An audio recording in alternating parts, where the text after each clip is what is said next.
Good morning students. जहाँ से हमने उस दिन छोड़ा था सैटरडे को, हम उसके आगे से शुरू करेंगे चैप्टर 11। अब हम आज कवर करेंगे मेज़रमेंट वाला पोर्शन। तो मेज़रमेंट क्या होता है? मेज़रमेंट का मीनिंग होता है मापना, और इसको हम डिफ़ाइन कैसे करेंगे? Measurement is the comparison of an unknown quantity with a fixed known quantity of the same kind. यानी कि मेज़रमेंट एक नोन क्वांटिटी और अननोन क्वांटिटी के बीच में कंपैरिजन होता है। और जो मेज़रमेंट होता है, यहाँ पर हमें दिखाया गया है measurement of measurement of length and distance came quite early. यानी कि बहुत पहले से ही लेंथ का और डिस्टेंस का मेज़रमेंट आ चुका था। लेकिन वो थे कौन से? हम किस तरह से मेज़रमेंट लेते थे लेंथ का? हम अपने फिंगर्स का यूज़ करते थे, अपने हैंड्स का, आर्म्स का और फीट का यूज़ करते थे किसी भी चीज़ की लेंथ को मेज़रमेंट लेने के लिए। लेकिन उसमें क्या प्रॉब्लम होती थी कि जो हमारी फिंगर की लेंथ है, हमारे हैंड्स की है, आर्म्स की है, वो सबकी डिफरेंट होती है, तो उसमें थोड़ी दिक्कत आती थी। तो जो हम फिंगर की विड्थ को लेते थे उसको हम कहते क्या हैं? 1 अंगुल कहते हैं। जो हमारी लेंथ होती है between the tip of the thumb and the little finger, उसको हम क्या कहते हैं? जो हमारी यानी कि यहाँ से थंब की टिप से लेके लिटल फिंगर तक की लेंथ को हम क्या कहते हैं? Hand span, 1 hand span.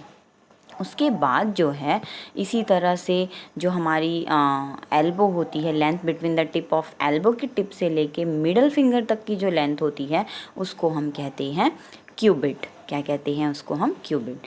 In the same way जो हमारे फुट होते हैं उसकी लेंथ को हम कहते हैं फुट। ये पहले वाली जो लेंथ मेज़रमेंट की यूनिट्स होती थी वो थी। अब यहाँ फिगर में आपको दिखाया गया है जो अंगुल्स की लेंथ है हमारी 1 फिंगर। ये देखो 1 फिंगर, 2, 3, 4 फिंगर्स हैं, तो ये 4 अंगुल्स हो गए। 1 फिंगर इज इक्वल टू 1 अंगुल।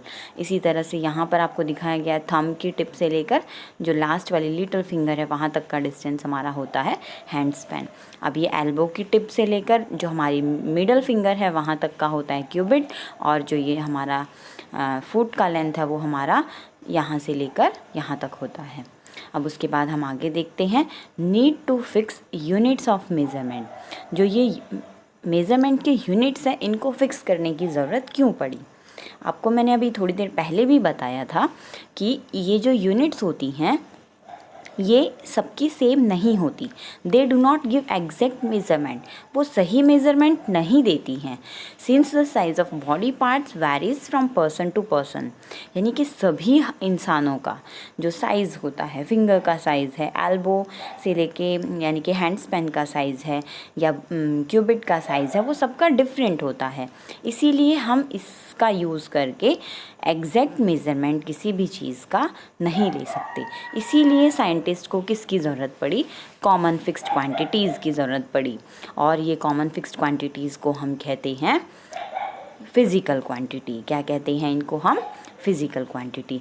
इसीलिए हमने इनको इंटरनेशनल स्टैंडर्ड यूनिट्स का नाम दे दिया। इन फिज़िकल क्वांटिटी की जो मेज़रमेंट के यूनिट्स हैं उनको हमने इंटरनेशनल स्टैंडर्ड यूनिट्स कह दिया, यानी कि SI यूनिट्स। क्या क्या नाम दे दिया हमने इसको? SI unit. SI यूनिट्स का यूज़ करके हम कहीं पर भी पूरे के पूरे वर्ल्ड में SI यूनिट्स का वैल्यू सेम होता है और हम किसी भी चीज़ का मेज़रमेंट ले सकते हैं SI यूनिट्स का यूज़ करके, जो हर जगह सेम होगा, सभी का सेम होगा। अब देखते हैं स्टैंडर्ड यूनिट नेसेसरी कब और क्यों होती है। A standard unit is necessary and should be commonly used through out the world. Standard जो यूनिट होती है यानी कि जो ये SI यूनिट मैंने आपको बताया था ये ज़रूरी क्यों होती है? क्योंकि ये पूरे के पूरे वर्ल्ड में इसका हम यूज़ करते हैं। और this not only makes day to day life easy. इससे सिर्फ हमारी हर रोज़ की लाइफ ईजी नहीं होती, कन्वीनियंट भी होती है, और इसके साथ साथ ये हमारी साइंटिफिक कम्युनिकेशन में भी, दूसरे कंट्रीज़ के बीच में जो साइंटिफिक कम्युनिकेशन होता है उसमें भी हेल्प करता है। उसके बाद बारी आती है स्टैंडर्ड यूनिट्स ऑफ लेंथ, यानी कि लेंथ की स्टैंडर्ड यूनिट क्या है जो पूरे वर्ल्ड में होती है, वो ऐसा यूनिट क्या है लेंथ की, तो लेंथ की ऐसा यूनिट होती है मीटर। हम लेंथ को मीटर में मेज़र करते हैं और उसका शॉर्ट फॉर्म होती है m। यानी कि अगर कोई डिस्टेंस 3 मीटर्स का है तो उसको हम कैसे लिखेंगे, 3m, और ये जो m है वो मीटर के लिए हमने यूज़ किया है। इसी तरह से अलग अलग हम लेंथ को मेज़र करने के लिए हमारे पास अलग अलग साधन होते हैं, मीन्स होते हैं। जैसे कि हम लेंथ को अगर कोई छोटा डिस्टेंस हमें मेज़र करना है तो हम स्केल से कर सकते हैं। हमें हमारी नोटबुक का मेज़रमेंट लेना है या पेंसिल का लेना है, पेन का लेना है, तो वी कैन यूज़ स्केल। अगर हमें लंबा डिस्टेंस मेज़र करना है तो हमारे पास मीटर रॉड होता है, मेज़रिंग टेप होता है। अगर हमें हमारे रूम का मेज़रमेंट लेना है तो हम मेज़रिंग टेप से ले सकते हैं। अगर हमें किसी क्लोथ का मेज़रमेंट लेना है तो हम मीटर रॉड की हेल्प से ले सकते हैं। यहाँ पर आपको दिखाया गया है, ये स्केल है हमारे छोटे डिस्टेंसेस को मेज़र करने के लिए, ये मेज़रिंग टेप है और ये हमारा मीटर रॉड होता है। उसके बाद बारी आती है correct methods of using scale, यानी कि आप जब भी स्केल का यूज़ करते हैं उसके लिए कुछ करेक्ट मेथड्स होते हैं। यहाँ पर आपको स्टेप 1, स्टेप 2, स्टेप 3 में कुछ तरीके दिखाए गए हैं। जैसे कि सबसे पहला तरीका है हमारा place the scale and object in contact along the length to be measured, यानी कि हमने स्केल को और जिस भी ऑब्जेक्ट की लेंथ को मेज़र करना है उसको एक साथ रखना है, बिल्कुल सेम पोजीशन में पैरेलली रखना है। उसके बाद स्टेप 2 है रीडिंग्स को नोट करते समय हमारी आई जो होती है वो करेक्टली पोजीशन होनी चाहिए, आँख की पोजीशन बिल्कुल सही होनी चाहिए। और तीसरा स्टेप है अगर हमारे स्केल का एज जो है, किनारा टूटा हुआ है, एक एज, यानी कि 0 मार्क हमारे स्केल में इनविजिबल है, तो हम उसको 0 के आगे से स्टार्ट कर सकते हैं। अब यहाँ पर आपको दिखाया गया है, देखते हैं हम।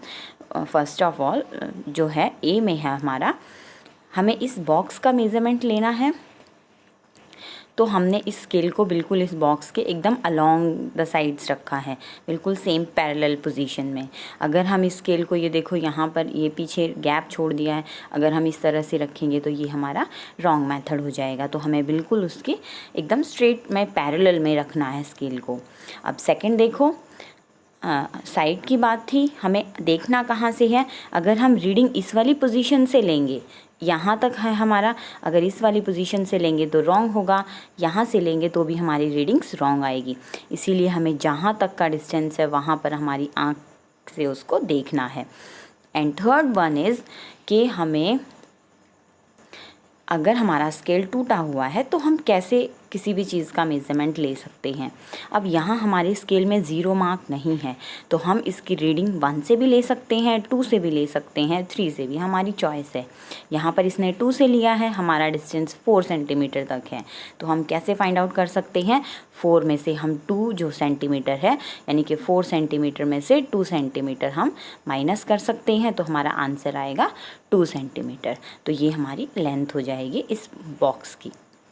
क्लियर है सभी को? उसके बाद बारी आती है how to measure the length of a curved line. अब कर्व्ड लाइन क्या होती है? कर्व होता है इस तरह से मुड़ा हुआ। इस लाइन की मेज़रमेंट हम कैसे ले सकते हैं? हम इसकी मेज़रमेंट स्केल से तो ले नहीं सकते, इसीलिए हमें इसको मेज़र करने के लिए एक थ्रेड की ज़रूरत पड़ेगी।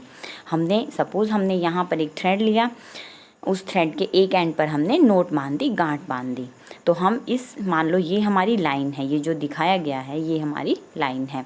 हमने एक थ्रेड को यहाँ से रखना शुरू किया, यहाँ तक रखा, फिर यहाँ ले गए, फिर यहाँ, तो जहाँ इस नॉट से लेके जहाँ तक ख़त्म होता है वहाँ पर फिर से गांठ लगा देंगे। तो फिर हम एक अपना मेज़रिंग टेप लेकर इस थ्रेड को इस नोट से यहाँ 0 से शुरू करेंगे, जितना भी लंबा ये आता है इस मेज़रिंग टेप से हम इस कर्व लाइन की लेंथ का पता लगा लेंगे। अगर ये 15 सेंटीमीटर आता है तो यानी कि हमारी जो कर्व लाइन थी उसकी लेंथ कितनी हो गई? 15 सेंटीमीटर। आपका कितना भी आ सकता है, आप अपने हिसाब से इसको प्रैक्टिस कर सकते हैं। तो ये हमारा यहाँ पर मेज़रमेंट वाला पोर्शन कंप्लीट हो गया। आई होप आप सभी को समझ आ गया होगा। Thank you so much.